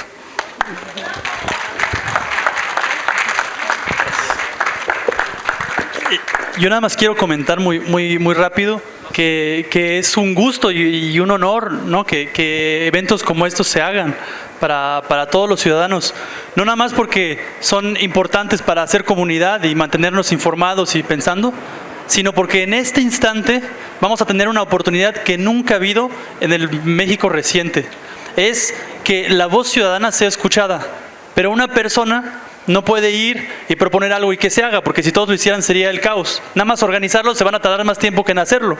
Entonces se tiene que hacer de forma colectiva, de forma organizada, con cédulas, así como se está haciendo aquí. Es un gran ejemplo que hay que repetir, no nada más en Querétaro, sino en todos lados. Entonces, es bien importante que tomemos conciencia de eso, ¿no? Que ahorita está bien estar aquí, los que han estado aquí mucho tiempo, pues hay que aplaudirles, pero hay que saber que es esencial seguir estando aquí, trayendo más gente, organizando más eventos como estos, porque de verdad va a ser el momento en que tendremos que ser escuchados. Y sabiendo que no es obvio que seamos escuchados, porque la situación está difícil. Cambiar con la inercia de lo que ha estado pasando en los últimos 30 años va a ser bien difícil. Entonces va a haber que estar bien presentes, exigiendo, acompañando y obligando a las futuras autoridades, por más honestas que sean, a que cumplan en el sentido en que la ciudadanía cree que se debe de cumplir. ¿Cuáles son nuestras necesidades, nuestras exigencias, lo que de verdad queremos? Entonces, sepan que esto que estamos haciendo aquí es más que nunca, aunque ya lo era, construir ciudadanía, construir gobierno, construir un futuro para todos. Entonces, felicidades a todos. Muy bien, perfecto. Creo que sí hay que insistir en la verdad que encierra tanto lo que dijo la maestra como el compañero que me precedió. La colectivización precisamente nos saca de nuestro ensimismamiento, nos retira de la manipulación mediática que nos volvió individuos, nos vuelve comunidad y nos entrega en las manos un país. Dos preguntas puntuales para el ingeniero Miguel Ángel. Primera de ellas, respecto a pues la tormenta que se avecina con la empresa Oro Negro, creada por el hijo de Francisco Gil Díaz y la familia Cañedo White de Televisa. Es una bomba lo que se viene. Se pronostica del tipo del asunto de Odebrecht, precisamente porque esta empresa está demandando al Estado mexicano porque no se le dieron los contratos de determinadas plataformas petroleras. ¿Qué nos puede platicar? En primer punto. Segundo de ellos, maestro, se ha especulado en este momento mucho respecto a los salarios de los secretarios de Estado y servidores públicos. ¿Cómo ve usted la cuestión de que muchos servidores públicos actuales estén chantajeando no solamente a un gobierno, sino a toda una nación, al decir que en caso de no tener mejores salarios roban? ¿Acaso en la iniciativa privada se nos permite decir, si usted no me paga más, voy a robar? Porque esto es una confesión tácita, ¿o me equivoco? Es cuanto. Gracias. Sí. Muy bien, ahora vamos con las respuestas para que aquí el compañero Ángel.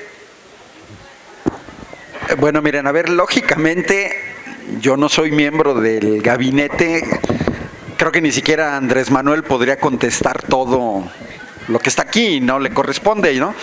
Yo creo que van a tener que ser muchas cuestiones que tendrían que ser contestadas pues, por la gente que va a estar en el gabinete. Pero es evidente, me gustó la intervención del joven que habló en el sentido de que la ciudadanía se tiene que hacer escuchar.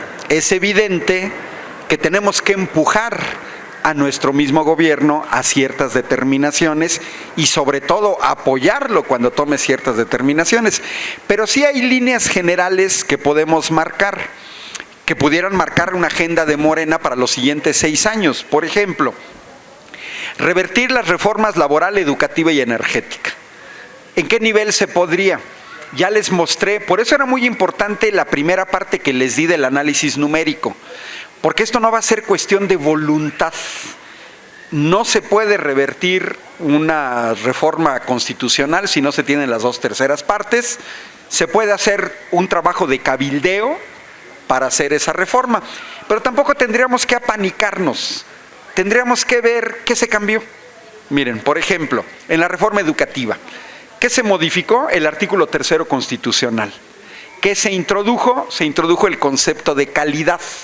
Bueno, ¿quién puede estar en contra de la calidad educativa? Nadie. ¿Tenemos que revertir el artículo 3 constitucional? No. Es más fácil derogar la Ley General del Servicio Profesional Docente. ¿Se tiene que derogar toda la ley? No.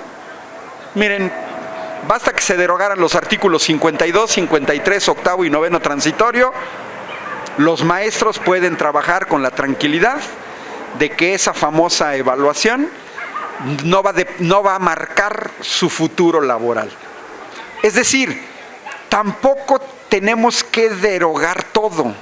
No, hay partes que son, lógicamente, donde escondieron lo que querían. ¿Qué va a estar más complicado? Las reformas constitucionales. Por ejemplo, se modificó el artículo 27 constitucional en términos de los energéticos. El 27 constitucional que modificaron decía lo siguiente: no se otorgarán concesiones ni contratos, ni subsistirán los que en su caso se hayan otorgado. ¿Cuál es la consecuencia de esta modificación? ¿Cómo cambiaron la redacción? La redacción dijeron, no se expedirán concesiones, y ahí se acabó. Quiere decir que quitaron la parte de que no se otorgarían contratos, ni subsistirían los que en su caso se hayan otorgado. ¿Cuáles han sido las consecuencias de esa modificación al artículo 27 constitucional? La asignación de contratos, que estaba prohibida por el artículo y ahora ya no está prohibida, y regularizar todos los contratos que se dieron de manera irregular. Aquí son 2 pesas y 2 medidas. Por aquí alguien comentó que a los extranjeros les gusta comprar barato. Y tenemos que ver en México, yo fui de los que lo denunció en su momento, cómo las empresas españolas como Iberdrola, Unión Fenosa, estaban produciendo energía eléctrica en México por encima de la Constitución, violando la Constitución. Lo que hace el Pacto por México, PRI, PAN y PRD, es volver legal lo que era ilegal. Bueno, ¿qué nos debe dar tranquilidad? La Constitución no dice que se tengan que otorgar contratos, ¿eh? Eso no lo dice, no es obligatorio. Andrés Manuel no tiene por qué otorgar contratos. Peña Nieto los entregó y para eso modificaron la Constitución. Pero ¿qué confianza debemos de tener? Pues que tenemos un gobierno que no está obligado a otorgar contratos, ¿eh? No está obligado. La Constitución no dice estás obligado a entregar contratos. Por lo tanto, ¿qué tiene que hacerse? Pues un ejercicio un poco colectivo, más pensado, de decir, a ver, ¿qué vamos a poder modificar de la Constitución? Y si es necesario. ¿Y qué podemos modificar que no sea de la Constitución? Porque, repito, el hecho de otorgar contratos no es obligatorio. Eso también nos debe dar contrato. Yo estoy seguro que Andrés Manuel no va a entregar ningún contrato. No está obligado a hacerlo, ¿sí? La ley lo permite, pero no está obligado. Préstamo y deuda externa, pues esa es una de las grandes lacras. Va asociado a quien decía, necesitamos información certera. Tenemos que ser pacientes a que el gobierno tenga acceso a los archivos para ver en qué desastre nos dejaron Comisión Federal, en qué desastre nos dejaron Pemex. Acuérdense que un compromiso de Andrés Manuel fue revisar los contratos. ¿Quién otorgó los contratos? Ahorita salió el caso de Oro Negro. ¿Quiénes son los dueños de esas compañías? Porque hay que recordar que estos neoliberales son muy ladrones, pero no son tontos. Lo que ellos hacen es que privatizan y entregan lo privatizado a sí mismo.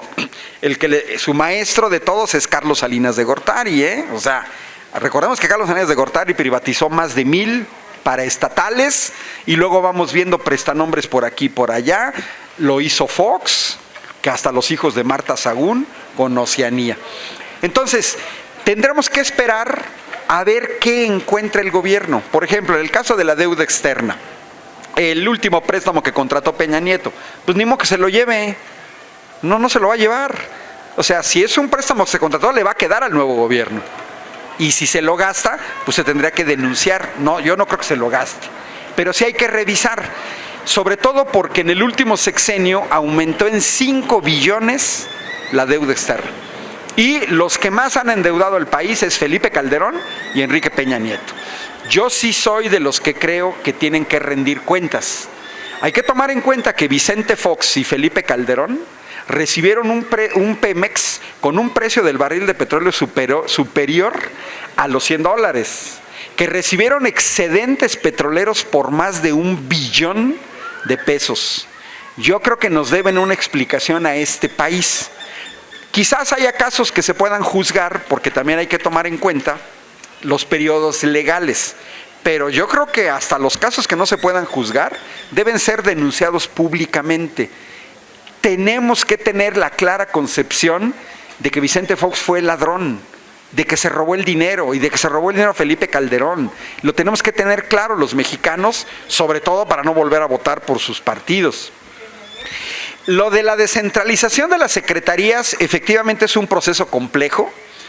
Yo no creo que se pueda hacer con todas, va a generar problemas. La modificación de la ley del ISSSTE abren las puertas a la aplicación retroactiva de leyes, de derechos ya adquiridos que pierden los trabajadores.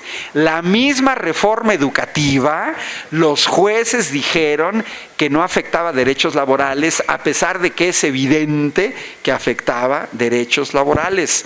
Yo casi les diría, ahora aguántense. Ustedes abrieron las puertas de la retroactividad, pues aguántense. Pero no hay necesidad tampoco de la retroactividad. Miren, la Constitución, yo fui dirigente sindical 4 años del Sindicato de Académicos de la Universidad, impide que se reduzca el salario. No hay necesidad de reducir el salario. Yo repito, en Querétaro un diputado local tiene un salario de 47,000 pesos. ¿Se le va a reducir? No. Sí, pero con bonos, prestaciones, dieta, se eleva a 225,000. Pues ¿sabes qué? Todo eso te lo vamos a quitar. No estoy violando la ley, ni estoy violando la Constitución. Yo no te estoy reduciendo el salario. Tu salario sigue siendo de 47,000. Lo que te estoy quitando es todo lo extra que tenías de manera ilegal. Por eso la tienen difícil. Por sus bonos mensuales y por el de etcétera. Y además todos los gastos superfluos que tienen. Yo creo que es sano, es justo, son muchos temas. Y yo creo que todas las intervenciones, miren, yo aquí marqué 13 temas distintos, pues estamos ahorita todo el mundo queriendo discutir todo. No va a ser posible, pero tenemos que apostarle. Yo cerraría señalando, se necesita la participación. Tenemos que participar, no podemos ser espectadores, esperar a que hagan, digan, criticamos, mira, no hicieron, mira el diputado fulanito de tal. Ayer estuvo en Querétaro, antier, Gerardo Fernández Noroña, que va a volver a ser diputado. Bueno, yo recuerdo mucho, coincidimos con él en Querétaro varias veces en la defensa del petróleo. Y recuerdo mucho una metáfora que utilizó en la universidad, que a mí me encantó porque él dijo, miren, él decía, eran un número de diputados del PRD, PT en ese tiempo. Dice, miren, nos van a avasallar. Son 500 diputados, somos 50. Nos van a ganar la votación, esto es 100% seguro. O sea, aunque todos votemos en contra, nos van a ganar. Bueno, pero si afuera hay unas 1,000 personas de San Lázaro, de todas maneras nos van a ganar y nos van a avasallar y ya. Pero si son 100,000, esos otros 450 van a empezar a como que a dudar de si sí o si no. Y si afuera hubiera 1,000,000, dice, créanme que muchos se van a echar para atrás por 5 poderosos motivos. Es decir, si nosotros acompañamos a la parte sana del Congreso, les vamos a dar más fuerza. O sea, tenemos que acompañar a nuestros legisladores, por eso votamos por ellos. Ellos tienen que tener la seguridad de que tienen al pueblo detrás, de que no es que ya los votamos, los dejamos solos ahí en el Senado, los dejamos en San Lázaro y ahora ya hagan lo que quieran, voten como quieran, y no. Los tenemos que vigilar, a final de cuentas los llevó el pueblo al poder y tienen que hacer lo que no hicieron nunca los diputados del PAN y del PRI. Yo siempre les reclamé, a ver, fíjense en esta campaña, no sé aquí en Ciudad de México, pero en Querétaro lo notamos. Los panistas no estaban haciendo campaña, no se atrevían a pararse en las calles a entregar un volante, mandaban a gente pagada a que entregara los volantes, que cuando uno les quería reclamar del gasolinazo, pues ellos decían, es que a mí me están pagando. Yo estuve en la sierra de Querétaro, tenemos las zonas cercanas a San Luis Potosí, y era bien padre que llegaban coches con propaganda, todos atascados de propaganda priista y panista, pero que aceptaban los volantes de Morena. Y al revés, no se daba esa situación. Yo creo que ellos saben perfectamente que tenían la conciencia negra. Yo no vi a diputados buscando la reelección haciendo campaña. Se dedicaron a pagarle a gente a que diera la cara. Sabían que habían gobernado mal. Yo creo que nuestros legisladores lo van a hacer de manera distinta. Yo sí confío en la gran mayoría de ellos. Y bueno, pues aquellos que voten en contra, pues que asuman las consecuencias, ¿no? A final de cuentas creo que tenemos que ser una sociedad vigilante y exigirles tanto como le exigimos al PAN y al PRI, ¿no? Con la ventaja de que yo sé que lo van a hacer bien, ¿eh? Así es. ¿Sabe?